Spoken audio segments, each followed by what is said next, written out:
नमस्कार दोस्तों।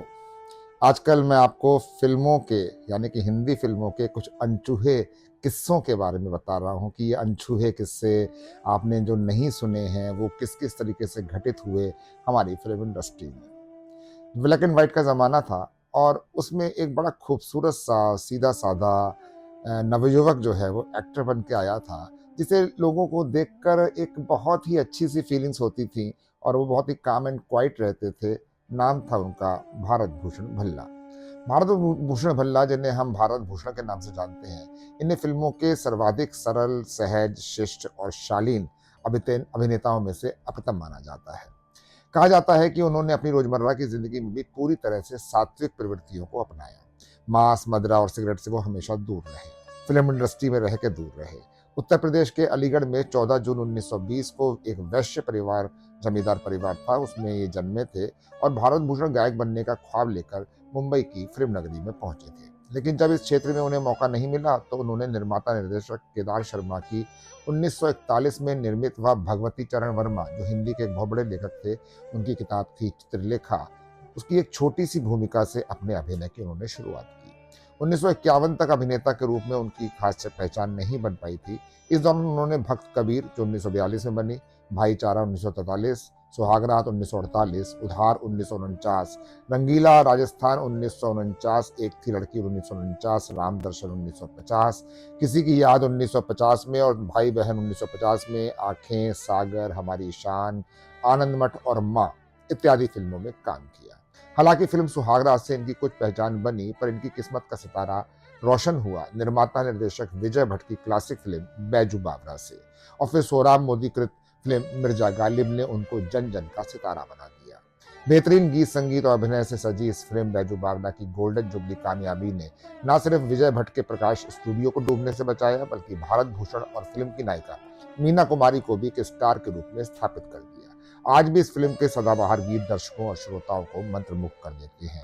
ओ दुनिया के रखवाले, मन तड़पत हरि दर्शन को आज, तू गंगा की मौज में जमुना की धारा, बचपन की मोहब्बत को भुला ना देना, इंसान बनो कर लो भलाई का कोई काम, झूले में पवन के आई बहार और दूर कोई गाए धुन ये सुनाए, जैसे इन मधुर गीतों की तासीर आज भी हमारे कानों में बरकरार है। इस फिल्म से जुड़े कई रोचक पहलू हैं। विजय निर्माता भट्ट के लिए फिल्म के लिए दिलीप कुमार और नरगिस के नाम पर विचार कर रहे थे, लेकिन संगीतकार नौशाद ने उन्हें ये कहा कि आप पुराने एस्टेब्लिश्ड अभिनेता अभिनेत्री के बजाय फिल्म में नए अभिनेता अभिनेत्री को लीजिए। उन्होंने जोर दिया इस बात पे। साथ ही इस फिल्म के लिए नौशाद ने तानसेन और बैजू के बीच प्रतियोगिता का गाना शास्त्रीय गायन के धुरंधर उस्ताद आमिर खान और पंडित दीवी पुरस्कार जी से गवाया। फिल्म की एक और दिलचस्प बात यह थी कि इसके संगीतकार, गीतकार शकील बदायूनी और गायक मोहम्मद रफ़ी तीनों ही मुस्लिम बैकग्राउंड से थे और उन्होंने मिलकर भक्ति गीत मन तड़पत हरिदर्शन को आज जैसी उत्कृष्ट रचना का सृजन किया। बैजू बावरा की सफलता से उत्साहित यही टीम एक बार फिर श्री चैतन्य महाप्रभु फिल्म के लिए खुद जुड़ी और इसमें सशक्त अभिनय के लिए भारत भूषण को सर्वश्रेष्ठ अभिनेता का फिल्म फेयर पुरस्कार मिला। कहते हैं कि गालिब का है अंदाजे बयां कुछ और। भारत भूषण के फिल्मी कैरियर में निर्माता निर्देशक सोहराब मोदी की फिल्म मिर्जा गालिब का भी अहम योगदान रहा है। इस फिल्म में भारत भूषण ने शायर मिर्जा गालिब के किरदार को इतने सहज और असरदार ढंग से निभाया है कि ये गुमा होने लगता है कि गालिब ही पर्दे पे गालिबन उतर आए हों। बेहतरीन गीत, संगीत, संवाद और अभिनय से सजी ये फिल्म बेहद कामयाब रही और इसे सर्वश्रेष्ठ फिल्म और सर्वश्रेष्ठ संगीत के राष्ट्रीय पुरस्कार मिले। इस फिल्म के लिए गजलों के बादशाह तलत महमूद की मखमली और गायिका अभिनेत्री सुरैया की मिठास भरी आवाज में गाई गई गजलें और गीत बेहद मकबूल हुए। आहा को चाहिए एक उम्र असर होने तक, फिर मुझे दीदार तर याद आया, दिले नादा तुझे हुआ क्या है, आखिर इस दर्द की वजह क्या है, और मेरे बाके बलम कोतवाल कलाकारों, साहित्यकारों, संगीतकारों, भक्तों और ऐतिहासिक व्यक्तियों को अपने सहज स्वाभाविक अभिनय के रंगों से पर्दे पे जीवंत करने का भारत भूषण का ये सिलसिला आगे भी जारी रहा। इनमें प्रमुख हैं भक्त कबीर, श्री चैतन्य महाप्रभु, मिर्जा गालिब, रानी रूपमती, सोनी महिवाल, सम्राट चंद्रगुप्त, कवि कालिदास, संगीत सम्राट तानसेन, नवाब सिराजुद्दौला। ये सारी फिल्में इनकी बहुत ही दिलचस्प और मकबूल रही हैं, पर इनमें से ज़्यादातर फिल्में फ्लॉप रही हैं। हालांकि आनंद मठ जैसी फिल्म में अपने अभिनय से राष्ट्रधारा के विस्तार और प्रसार को समुचित गति प्रदान करने में वह सफल और समर्थ रहे।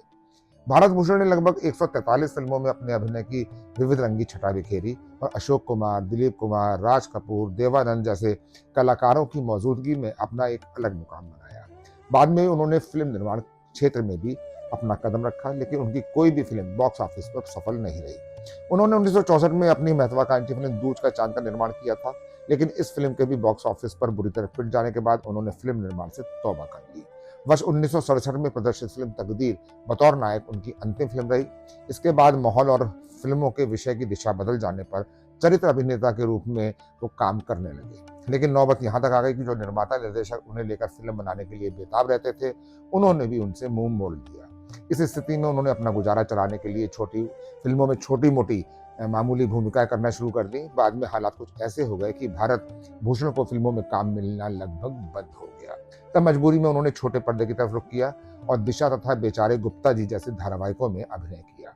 भारत भूषण हिंदी फिल्मी दुनिया के अकेले हस्ताक्षर हैं जिन्हें पढ़ने लिखने में बेहद रुचि थी। उनके घरेलू पुस्तकालय में कई हजार पुस्तकों का संग्रह था और प्रत्येक पुस्तक के विभिन्न पन्नों पर उनकी हस्तलिखित टिप्पणियां हर पुस्तक के कवर पर उनके हस्ताक्षरों से लिखी मिलती थी। अपने अभिनय के रंगों से कालिदास, तानसेन, कबीर और मिर्जा गालिब जैसे चरित्रों को नया रूप देने वाले अभिनेता भारत भूषण का सितारा भी अंत समय में इतनी गर्दिश में आ गया था कि हालात की मार और वक्त के सितम से वो बुरी तरह टूट चुके थे। हिंदी फिल्मों के स्वर्णिम युग के इस अभिनेता ने आखिरकार 27 जनवरी 1992 को इस दुनिया को अलविदा कह दिया। तो दोस्तों, ये कहानी थी भारत भूषण साहब की, जिन्होंने फिल्मी दुनिया का अर्श भी देखा और फर्श भी देखा। तो अर्श से फर्श और फर्श से अर्श तक जाने में कुछ ज़्यादा समय लगता नहीं है, ये आपकी अपनी ज़िंदगी में ही हो जाता है। इसलिए अपने समय को हमें जीना चाहिए, अपने समय को एंजॉय करना चाहिए और समय अगर अच्छा चल रहा हो उसको तो बहुत ही अच्छी तरह से जीना चाहिए और हमेशा मुस्कुराते रहना चाहिए, क्योंकि ज़िंदगी है, सबके साथ ऐसा होता है। अगली किसी कहानी में फिर आपके सामने आऊँगा, तब तक के लिए इजाज़त दीजिए।